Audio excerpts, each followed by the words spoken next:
Калаанын борборундагы коомдук тамактануучу жайлардагы гигиеналык абал бул эң башкы мааниге ээ. Жалал Абад шаарында жайгашкан Кыргызбай ажек кафесине бүгүн визит менен келебиз. Ичиндеги тамак аштардын жана тейлөөнүн сапатын чогуу текшеребиз. Мен атым Мира, 7-чи каналдан визитер программасы. Аяна. Аяна. Официант, администратор. Айса. Канчага чейин иштейсиңер? 7:30-га чейин иштейбиз. Бизди тамактандырасыңарбы? Кош келиңиздер, өтүңүздөр ошондо. Мен шеф болом, администратор жок эле. Келиңиз. Ким болосуз? Шеф болом. Атыңыз ким? Бакыт. Бакыт аке, мен атым Мира. Мен турбай эле сиз менен сүйлөшө берейин. 7-чи канал визитер программасы. Программаны көргөн болсоңуз керек. Ооба, көргөнбүз. Каршы эмессизби? Коркуп турган эч нерсе жокпу? Конокторуңуздун алдында? Жооп бересиз баарын акыры, таза элеби? Коноктордон, буга чейин келген коноктордон баягы күнүзү мисалы көптөгөн адамдарды кабыл аласыздар да, нааразычылыктар болгон жокпу? Арыздануулар жокпу? Эми анча-мынча кемчилик болушу мүмкүн кухня боюнча. Көрөсүң. Тейлөө сапаты жакшыдыр. Тейлөөлөр кичине жакшы. Анан эми анча-мынча кемчиликтер болуп калышы мүмкүн, ага айта албайбыз. Алдын ала айта. Мойнума суук түшүп калды уже. Айтыңызчы, күнүнө канча адамды кабыл аласыздар? Канча адамга ылайыкташтырылган имаратыңыздар? Азыр бир бул залда комплект менен 20 стол бар. Ошол. Жакшы, анда мен тамагыңызды ичем, даанын татып көрөм, баа берем. Макул эми аракет кылабыз. Тамакта эми кечки убакыт болуп калыптыр, эми болчун же болгонун жейбиз. Болгону макул. Кыргызбай ажек кафеси биринчи тамактарга тооктун шорпосу 140 сом бул бир порциясы, уйгур лагманы 07 порциясы 70 сом. Экинчи тамактарга 5 бармак кыргыздын улуттук тамагы 5 бармак кой этинен жасалганы бир порциясы 150 сом. Бул жерде эскерте кетейин, бир порциядан кем берилбейт. Котлет гарнири менен бир порциясы 80 сом. Гуляш 120 сом бир порциясы. Дөлмө казан кебап 150 сом бир порциясы. Мантынын бир даамасы 25 сом. Жумуртка бир даамасы 20 сом. Борбордук базарда жумуртканын бир даанасы 8-9 сомдун тегерегинде. Бул жерде кууруп бышырып бергенден кийинкиси 20 сом. Айран бир стаканы 15 сом. Ошондой эле бул жерде борсок сатылат. Бир тарелкасы 10 сом деп коюптур, 1 килограмм 250 сомдон. Мен буйрутмага элекминбы, эмне азыр алып келип алдыңар? Нан чайдарын алып келдиш. Мен нан жебейм да, нан айтпайт элем. Же айта элек деле алып келе бересиңерби конокторго? Жок, кандай болбойт. Эмнеге азыр 2 нан менен дароо чай? Мен буйрутма кыла элекминбы? Нан чайын айнап келет. Мен нан жебейм да. Нан чайды. Азыр толкундап кеттиңер. Ооба, аябай толкундадым. Айтчы, Аяна, эмне тамактарың калды? Тамактардан тоок шорпо калды, кой шорпо, уй шорпо, мастава үй кесме 3 парасы калды. Экинчиси? Куурдак мал этинен 5 бармак кой этине калды, гуляш, буштекс, конфан дөлмө калды. Мага 5 бармак берчи, кой этинен, айран 1 стакан, анан мантыдан 1 даана, жумуртканын 1 даана кууруп бересиңер. Канча убакытта келет мен буйрутмам? 10-15 мүнөттө келип калат.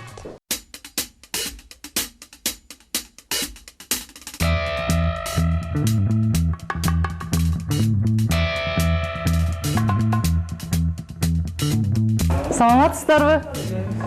Эмнеге адам жок? Ким ашпазчы? Биз ашпазчы. Ким атыңыз? Салахадын атым. Мен атым Мира. Эмнеге иш бүткөн үчүн анча адам жокпу? Адам бар. Экөөңүз эле иштейсиздерби күнү бою? Ооба, экөөбүз иштейбиз. Ушунча адам тейлеп жетишесиздерби? Кемчиликтер, нааразычылыктар болбойбу? Кардарлар жактан? Корккон жоксузбу эч нерседен? Баардыгы тазабы? Анда текшерүүнү баштайбыз, ишиңизди уланта бериңиз. Ашкана өтө кичине. 100 адамды тейлейбиз деп айтты башында кожоюну, ошон үчүн ашканасы өтө кичинекей кылып кире беришинде жайгаштырган сол тарабында. Негизинен кыргызча очоктор, башынан көз салабыз. Чөмүч менимче кайнак суу үчүн чөмүч. Подностун түбү бууда турат. Таза, май жок. Бууда турганда албетте май болбойт. Кайнак суунун түбүндө чөмүч суу үчүн, казандарынын сырты азыр эле арчышты окшойт менимче, майлар турат, бирок мына калдыктар казандын чекелерин азыр кырышыптыр, бирок ичи кара. Бул казанны тазадай эле көрүнөт. Эмне үчүн бул казандын сырты? Айтыңызчы, бул казанда күнүнө канча жолу тамак кылганга жетишесиз да? Канча жолу тамак кыласыз конокторго? 3 жол 4 жол кылабыз тамак. Көрдүңүзбү сыртында караны, сиз мында куруйсуз. Түбүнөн мен көрөт атам очокто жалаң дамдуу болсун деп бышырап кесиңер туурабы, газда. А газдан чыккан очокто булардын бардык ытырындылары барып тамакка түшөт да. А бир күндүк деп кандай дейсиз? Бир күндүк деп туруп тазалабай кое бериш керекпи? Сиздин оюңузча бир күндүкпү бул? Менин оюмча бул бир күндүк эмес. Мынакей мен тиле көрүүчүлөргө да көрсөтөйүн. Жумуштан кийин бардыгын кырып тазалап Бул бир күндүк кир деп айтууга болбойт. Негизи конокторго жасалган тамакта кайдыгерлик мамиле кылбаш керек. Мен кожоюнга дагы эскертип коеюн. Туура ашпазчы тазалап туруш керек да. Конокторуңузга таза тамак бергиңиз келет да, сиздин деле туурабы? Сиз ашпазчы катары бул жердеги тазалыкты ар дайым көзөмөл кылган милдетсиз. азыр тазалайбыз, мына бүткөндөн кийин кобур басак, бардыгын тегиз тазалап жуушат. Таза азыр менин көзүм тиле тазалай бербейсизби? Мен өзүм ишим кыла берем. Тамак бышырылган плита жана кошумча газ, мынакей сөз жок да.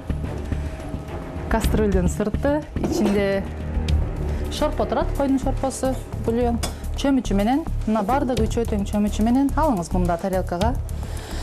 Курулган сковородкасы, мынакей буну кыргызча көмөч казан деп коет. Көмөч казандын сырттары дагы буурачырлык абалда. Кожоюн айткандай, бул бир күндүк май эмес. Бул менимче 1 айлык, 20 күндүк май. Кайдыгерлик мамиле деп айтса болот да, балким ашпозчулар кафеде аракет кылаттыр тазараак тамак берели деп, бирок кээ бир жерлерде кайдыгерлик мамиле болуп, натыйжасы ушундай көрүнүшкө алып кетет. А бул коноктор жеген тамакка, алардын ден соолугуна зыян. Мен жумуртка жана буйртма бердим. Менимче мен буйртма кылган жумуртка ушул нерседе бышат. А бунун тегерек чекеси мынакей май. Муну 1 айлык деп айтууга болбойт. Чапташып, жабышып майлары. Бири-биринин үстүнө күнүмдүк майлардын жыйындысы чогулганда сөз жок. Алып тиле көрүүчүлөргө ачыгыраак көрсөтөйүн. Тамак бышкан жери. Тамак тамган, арчып коюлган эмес, май. Бышкан эт. Жаңы эле бышкан эт, үстү ачык. Бифштекс. Ысык. Көчүп, заңдап сырларда түшүп калган краскалары. Ичи көрөт атасыздар, өтө май. Микротолкундуу печти жылдыруу ойлоруна дагы келбейт менимче.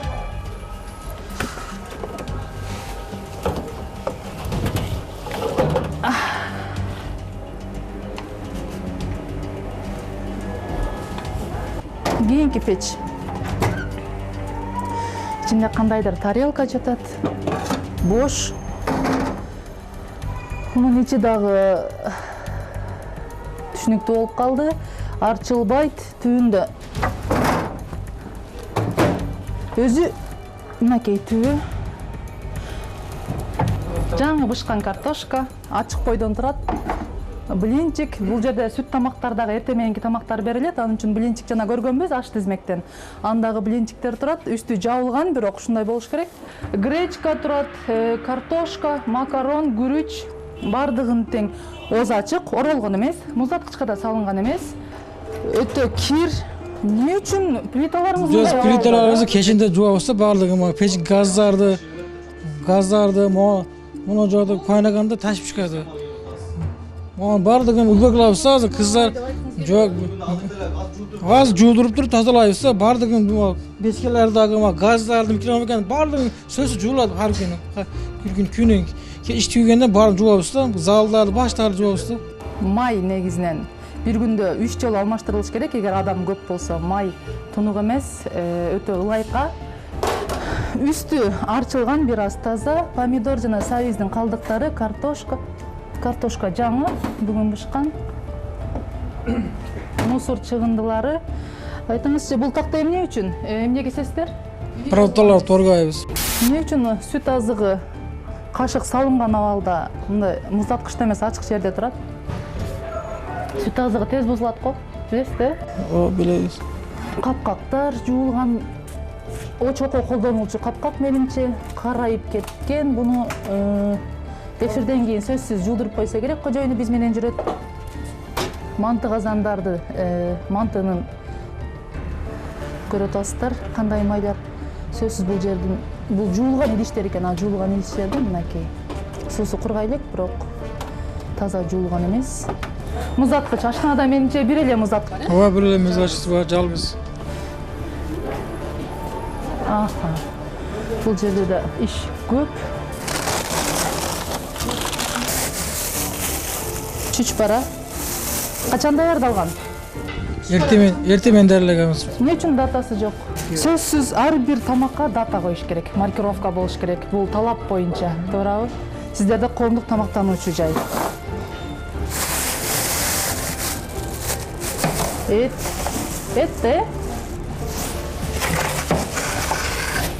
Бул эмне? Эмне бул? Томат окшойт, да? Жок, томат эмес бул. Кызыл. Ачуубу? Жок. Өзүңүз да билбейсизби? Өзү да билбейт. Ошон үчүн маркировка коюш керек да. Бул эмне? Мында да жазуу жок эмне экени. Бул да билбейт экенмин. Муну да билбейт экинчи баклашканда ашпозчу өзү. Бул эмне? Май болсо керек бул. Азыр ачабыз. Телекөрүүчүлөр көрсүн үчүн ачып, пакеттин ичинде эмне бар экенин ачып көрсөтөлү. Себеби ашпозчу өзү билбей атат эмне экенин. Качандан калган 2 чүчпара. Пакеттери көктөп, катып. Мында бияка кошуп коебуз. Ал эми музаткычтын ичи телекөрүүчүлөргө көрсөтүп коелу. Чыныгы түндүк полюста жүрөбүз биз. Кар, муз бардыгы бирге. Ичинде кызыл ашпозчу билбеген баклажкадан калган кызыл калдыктар да катып муз болуп калган. Пилмен, кожоюн айтып атат, малина экен баклажкадагы. Малина экен, малина менен пилмен, эт, сливочный май, ич май бардыгы бирге жайгаштыр. Музаткыч тоңдурмада. Экинчи жагын ачабыз. Сары май, картошка. Бүгүнкү жаңыдай эле бермейт. Ачууну бизде түштүктө көп жешет өзү. Катып калыптыр, бирок үстүн жабышкан эмес. Маргарин, колбаса, эт азыгы, ачык абалда, кыркылгандан кийин эле ачык абалда ыргытып таштаган. Оротто койгон эмес, пакетке дагы алган эмес. Сырдын мөөнөтүн карайбыз. 18 декабрга чейин жарактуу деп атат, демек жесе болот. Голландский быштак. Эмне экени белгисиз. Жок мында да сыртында эч нерсе. Ашпозчу буну кантип каяка жасап берет, мен түшүнгөн жокмун. 2016-жылга чейин деп атат, жарактуу, бирок эмне экени белгисиз. Каймак 8-не чейин жарактуу. Камыр.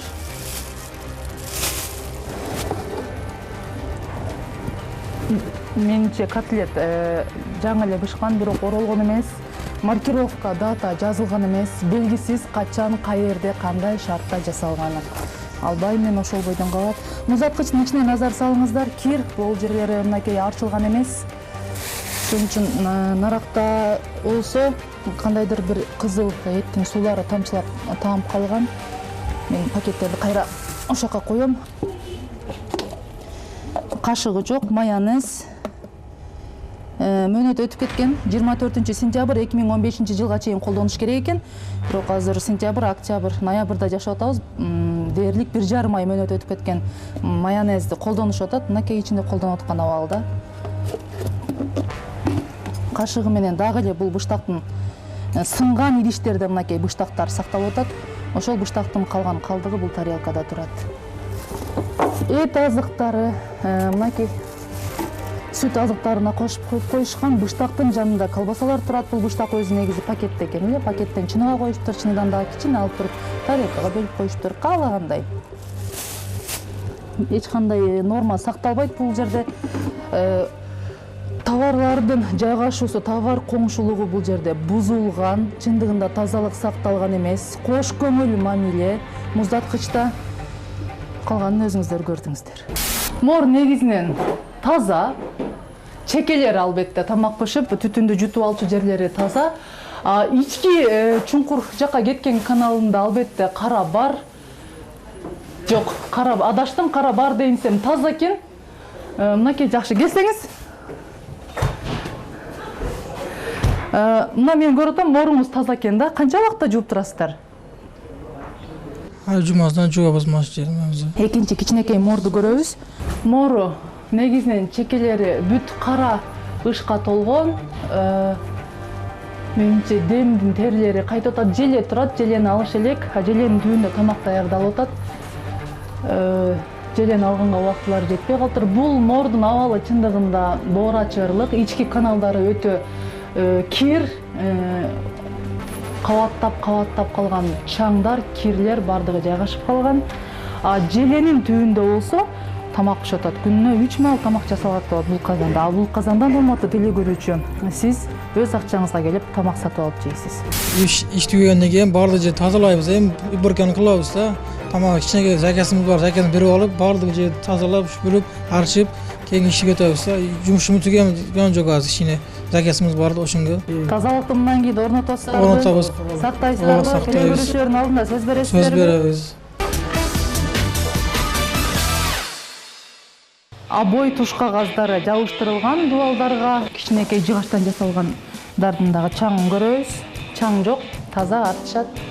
Эки сүрөттөр да илинген, сүрөттөрдүн үстүндөгү тазалык кандай чаңаларды да көрөбүз.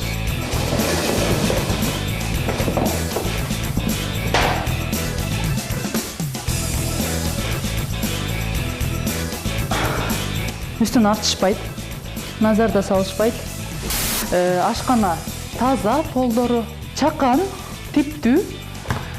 Ошо 100 адам батса, кенен отурса болот. Ортолорунда дагы 2 адам өтүүчү аралык сакталган. Столдорду болсо көрүп атасыздар, жана биз муздаткычтан көргөн ачуулар столдун үстүндө калып кеткен. Бул негизи ысыкта турбаш керек, ачык жерде дагы турбаш керек. Анткени иш процесси бүткөндөн кийин бул жерлер тазаланып, полдору жуулап, шыпырылгандагы чаңдар сөзсүз ачык калган ачуулардын үстүнө түшөт. Ысык печ, мен киргенде эле негизи бул жерде чечинип, жакшы тамактанса болот, анткени жылуу. Жылуулуктун койгон албетте плюс. Кичи залына дагы сөзсүз көз жүгүртөбүз.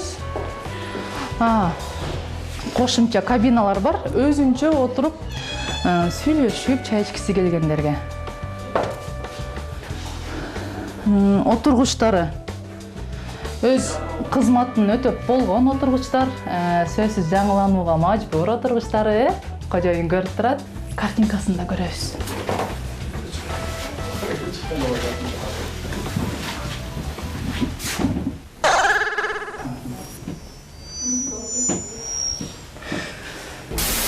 Киребиз. Бир адамдыга жаткана негизинен суу барбы? Суу менимче кетпейт, өзү эле чыгып турат, даяр. Кетириштин кажети жок.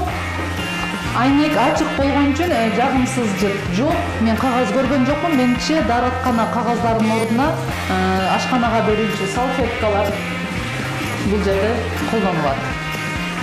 Деп коеюн. Чекейлүү кир тазаланып жуулган эмес. Бул жагында дагы Зара саргайып, Зара сакталып атат. Же агып кетүүчү канал жок, же ошол жака Зара коюп коюшкан. Муну сөзсүз түрдө тазалыгы, уборщицасы карап коюш керек болчу. Күзгүлөрү. Күзгүсү туңук эмес, жакшы артылган эмес. Самын жок. Раковинада суу барбы? Суу бар. Азыр мен колумду жуам. Эң башкысы кагаз таштачу челеги бар, алмаштырылган, ичи таза. Азырынча мага жумуртка менен бир даана мантын алып келишти. Сервировка мага бир вилка менен кашык алып келишти. Негизи эми ресторан болбосо деле ашканада канча даам алып келсе, ошого жараша вилка, кашык алып келиш керек. Дагы бир нерсе, айран айттым эле, айранга кашыкты салып алып келишти. Бул туура эмес. Кашыкты салбай алып келиш керек эле. Манты негизинен кооздугу, берилиши жакшы. Мантыда ич май өтө көп, үч май мунчалык деңгээлде кошулбаш керек, бирок даам үчүн плюс. Эмне үчүн мага бир эле вилка келди, 2 даамга. Буну кайсы вилка менен жейм? Ар бир адамга бир кайшык бир вилка беребиз да. Анда мен сураман вилка берип коюңузчу дагы. Сурамчы менен вилка берилет экен. Ар бир адамга бирден деп чектелип коюлуптур, кафенин өзгөчөлүгү. Кыргыз айранын айткан болчук. Эми кашык салынган болсо да ичебиз. Айран кайнап кеткен, жаңы эмес. Айран ачып кеткен. Сервировканы санайбыз. Мага 2 вилка, да бир кашык кетип кошту. Кашыгы эмне үчүн экенин билбейм. Мага негизи өзү вилка керек болчу.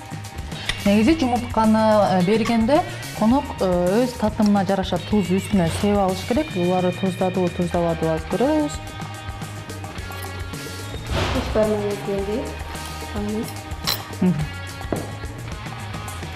Рахмат. Тамагыңыз дамдуу болсун.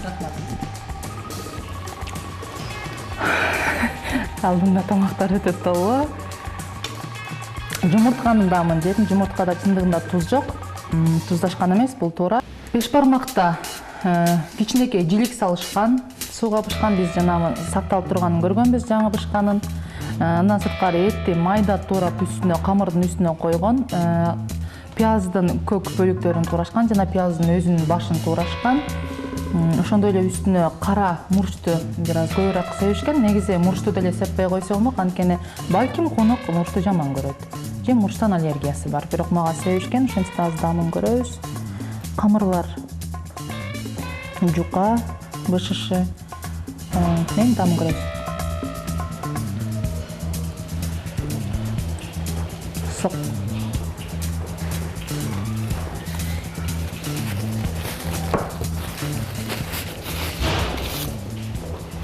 Камырдын даамы да жакшы. Бышканы дагы серпилгич, беш бармак үчүн плюс. Жеген тамактарымдын жалпы эсеби келди. Беш бармак айтканбыз, бир порция 150 сом, манты бир даана айтканбыз 25 сом, айран бир чөйчөк 15 сом, чай, нан 2 даана нан 40 сом. Кыргызбай ажы ашканасында ар бир адамдан кызмат акы үчүн 10 сом алынат. Бул нормалдуу. Жалпысы менде 250 сом. Колдойм бул передачаны. Биз эми кожоюн катары башка жумуштар менен жүрүп калабыз. Ошон үчүн мен да кемчиликти көрдүм. Bundan ары кемчиликтер болсо түзөтөбүз.